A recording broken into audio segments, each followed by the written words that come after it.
morning, peeps. Jenny Clouston here. Well, I've been busy.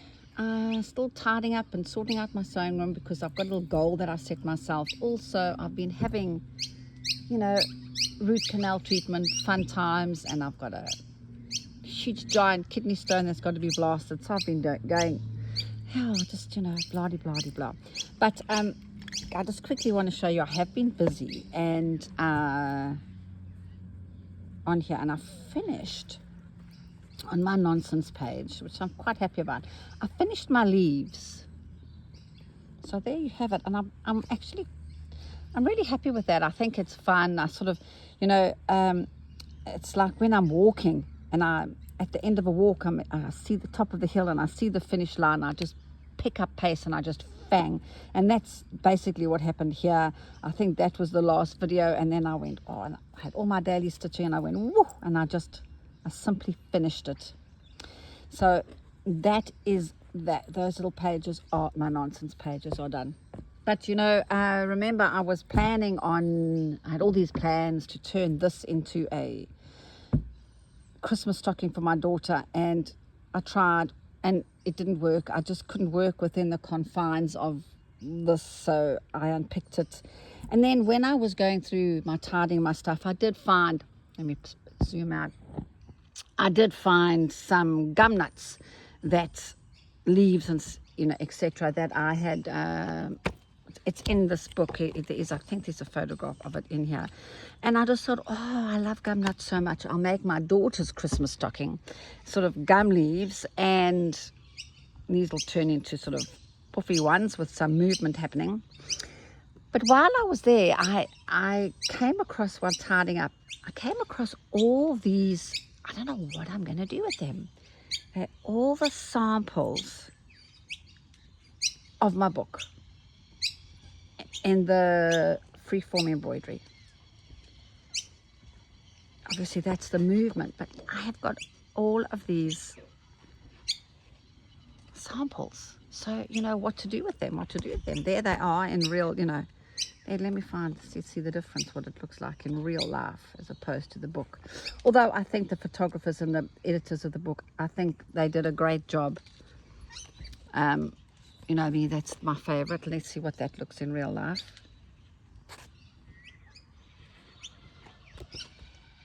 Not bad. It's really complicated because my husband does all this and he has to write whose book it is, what box it is, where. It's just so complicated. Thank goodness that I do not have to do that, anything like that. I simply do this and he does the rest. Isn't that amazing? But while I was searching through my stuff, sorry, I'm talking so much today, not stitching, what I found was a UFO that I was going to add into the book. It was just circles using the patterns in here, still using the nuggets of goodness, but turning them into circles. And I found this piece, which I didn't include in the book. And there was a little bit of unpicking to do because I didn't want all the extra little bits. I just thought I'd keep it very, Anyway, to cut a long story short, I unpicked a bit and then I added these simple things and I turned it into a stocking shape. So I think it was very hot here and I was working with wool on wool. But it worked out quite well, and yes, so that's going to be the Christmas stocking. So that's going to be for my daughter, and that's going to be for her partner. Yes.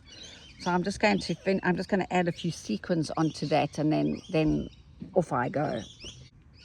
I'm very happy with that. I think it's going to be fun. I think they're going to be fun and interesting, and not what else have I got in this basket to do? What was I doing here? There's a bit of thread here. I was doing colonial knots, which I won't do. I was doing funny leaves there, wasn't I? I wonder if I should carry on doing that. Do I have the threads here? Blah, blah, blah. It's going to be so funny because, as I said, I'm underneath a living animal tree. I don't know what kind of thread I used. Oh, there it is there. Come on.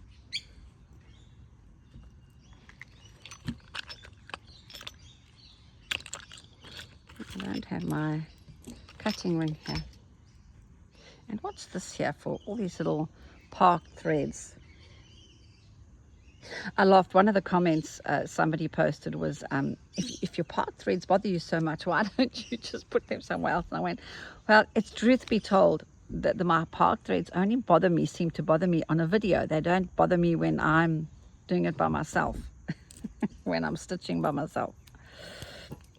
Yeah, I have to do this other leaf because if I don't, it's going to be strange. So predictably, do I go out here? Because this is going to be, it's going to stay as, these are my circles of bubbles of delight. So it's going to be there. I might just take this one up a little bit over here and see what happens. Let me quickly do that. Sorry, I am repeating something, but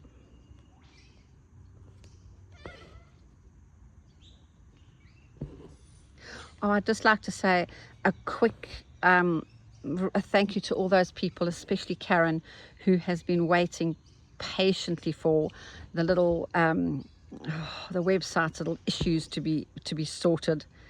And thank you so much, Karen. You eventually got your little pattern for your mashama.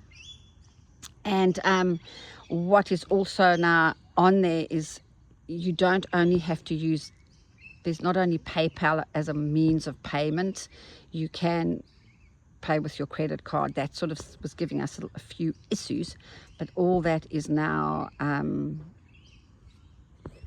sorted. But thank you so much for those of you who've been so patient waiting for that to get sorted out. I hope I bought this thread outside because I don't feel like going inside to go and get it.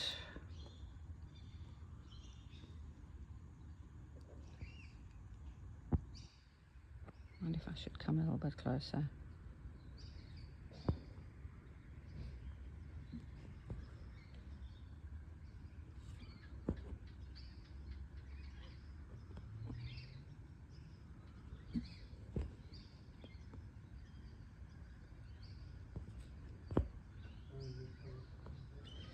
That's my husband talking to the kookaburra. There's two kookaburras who come for breakfast. They've been coming for absolute years. We give them chicken eggs, so that's healthy for them.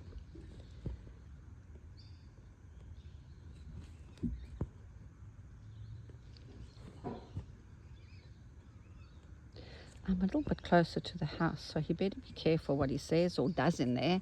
Otherwise, you guys will all hear what's happening.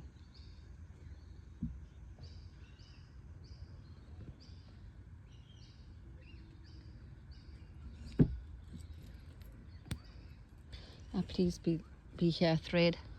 It should be here in my squeaky basket. Hang on, let me get up. Oh dear. Ach nee wat.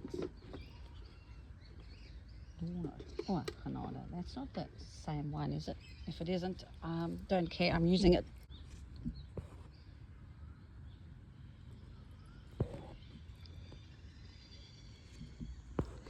I had another comment about somebody who asked me if I would do bullion knots. And I said, well, you know, I don't really like a bullion. And anyway, we had this little discussion about bullions. And thank you very much for requests. But I sort of, if I remember, I'll do it.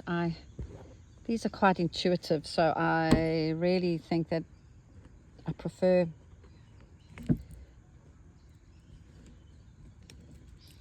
anyway. Definitely, I do think that one needs to go over here, even if it goes out of the... Oh, look there, peeps. That's interesting.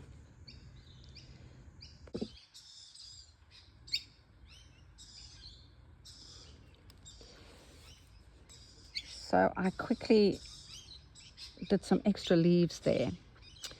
And now I need to add some little bits and pieces to this. So what do I do? What do I do? Oh,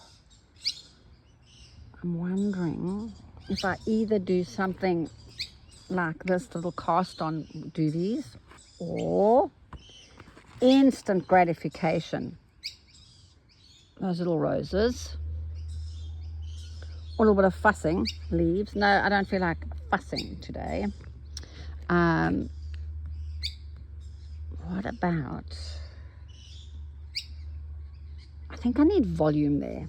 Let's do those. Let's do that. So I'm going to be doing cast on buds, quite like that one, and I'm not going to overthink this. It is a Perle number 8. I don't know the brand at all, but it's a Perle number 8, and I have to, because I'm doing some needle weaving, I have to use a milliner's or straw needle. Okay, so what I'm going to do is I'm going to experiment some. This is how I work. I'm going to experiment. The first thing that I'm going to do is what I want to do initially. So what I wanted to do is doing a little looped cast on stitch, which is in here. There it is over there. So the looped cast on is there. And it says the only difference between this and a cast on stitch is the size of the bite of the fabric between A and B. Okay, so all you have to do, you've got to keep this very small. So let's do a looped cast on. So I'm literally going to take the smallest bite of fabric, but you still have to go through to the back of, you can't just take a few sort of threads of this fabric, okay? Because you're going to be kind of in the poo. And then I'm going to cast on. Once again, I'm going to use very soft hands. Now there is a video of this in here. Just make sure that when you're pulling this thread down, oh, the shadows, I think it's so beautiful, but you're not having a lot of tension on this hand over here when you pull your thread down. You're simply settling that thread on top of the others. So don't put a lot of tension. Now I don't know how many I've done, and I don't count, because it's not important for me that all my stitches are, all my little buds are going to be the same size. So I'm going to pull through, making sure that this is not all tangled up. Notice that I'm holding on with those 2 fingers. I'm going to give it a little bit of a pull, and then let me just fix this in my hoop. Might be a good thing.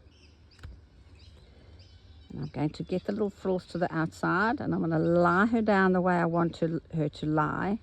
And by using my finger, I'm actually giving that, I'm pressing that thread, I'm giving it a memory. And I'm going to reinsert my needle where that thread came out. And there's like a little looped bud. Don't know why that's happening over there. Nothing but a finger press. So there is the little looped bud. Now weirdly enough, I think it's too heavy, and what I'm going to do next is you're going to think, well, oh my heck, Jennifer, the next thing that you're doing is even heavier than this. Why? Don't worry. So I'm just going to lob this off.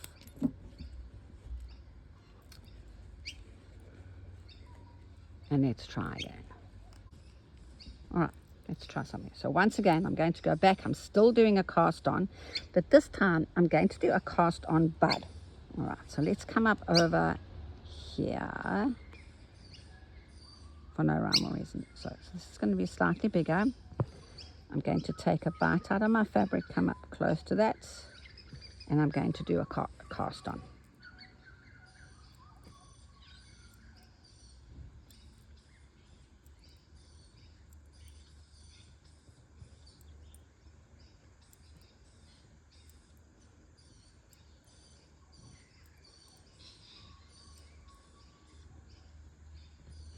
Pull through, grab her, give it a little jerk, pull the thread out of your work in the direction you want it to lie, and you're going to reinsert this needle in exactly the same place as where the thread came out. Okay, so there she is, nice and soft and curly. All right, so now what I'm wanting to do, I'm wanting to make another one. And if you have a look at this, they kind of are, can you see they sort of are all lovely and twisty and gnarly. Okay, so I'm going to come out on right on top of this, that everything's all in a straight line. And I'm going to reinsert my needle exactly where the other one was. So back in there and back on the top. I do not have enough thread on here. Cast on uses a lot of thread, but I'm just going to continue and hope. So palm facing up, wrap towards you and load on. It's simply as though you're knitting.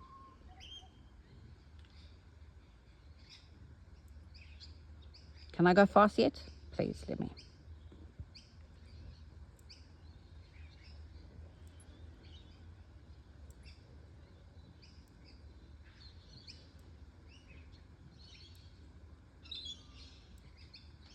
All right, so there she is. Grab her. Give her a little bit of a, oh, sorry, I want you on the other side. Okay, you want to go there? You can go there. And then grab her with the frill facing up and just give gentle little pulls. And you're going to reinsert this needle. Do not fuss with that thread at this point. Don't try and get everything organized, you know. As human beings, we want to control everything. Just relax, because when you pull this thread through, your bud is going to do what it wants to do. Except this one isn't, but there you go. So that's what it looks like. Now, you're going to ask me, well, this is way more powerful than this. Anytime you do a perfect circle, your eye and your brain just love it, and it zooms in and just stays there. Whereas these are all going to be different, and so therefore it's going to keep the momentum or the movement of this project. All right, so I'm going to end this off and start again. I miss my ring cutter terribly when it's not on my finger.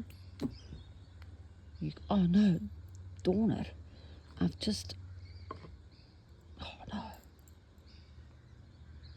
Spilt all these. Anyway, that's, right, let's get that thread again. And I'll do another one. Quite a few. I don't want you to be closed up a little bit. Thank you very much for your time, but you are out of here. There you go. I think I'll put you here.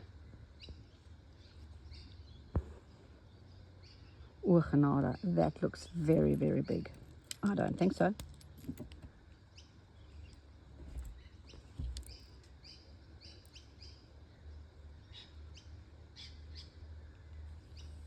Right. Make it a little bit smaller, Jennifer. You're getting a little bit exuberant here.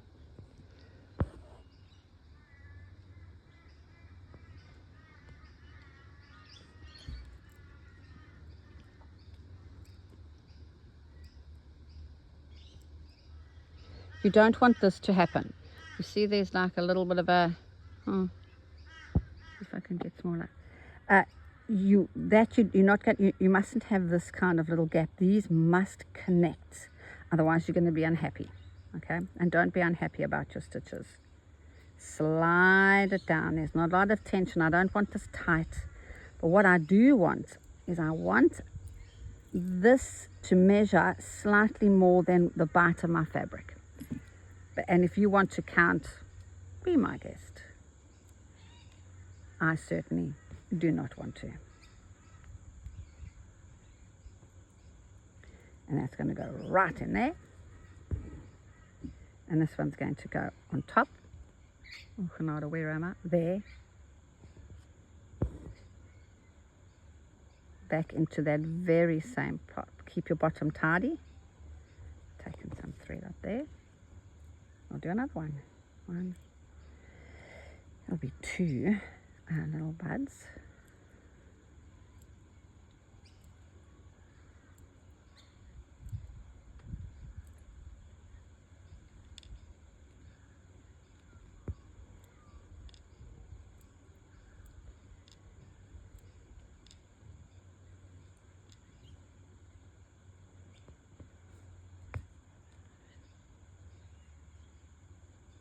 Yes, I want you on that side. Don't worry about what she looks like yet. Just get your thread through and let your thread sort her out. There you go. My little dog has got a cough and we can't figure out why. I think she's going to have health problems as she gets older. Little Juju. You can see I haven't videoed in a while. Ooh, you forget how to do things, don't you?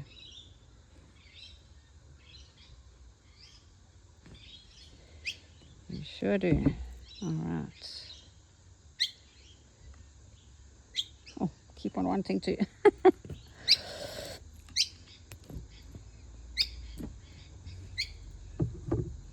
There you go.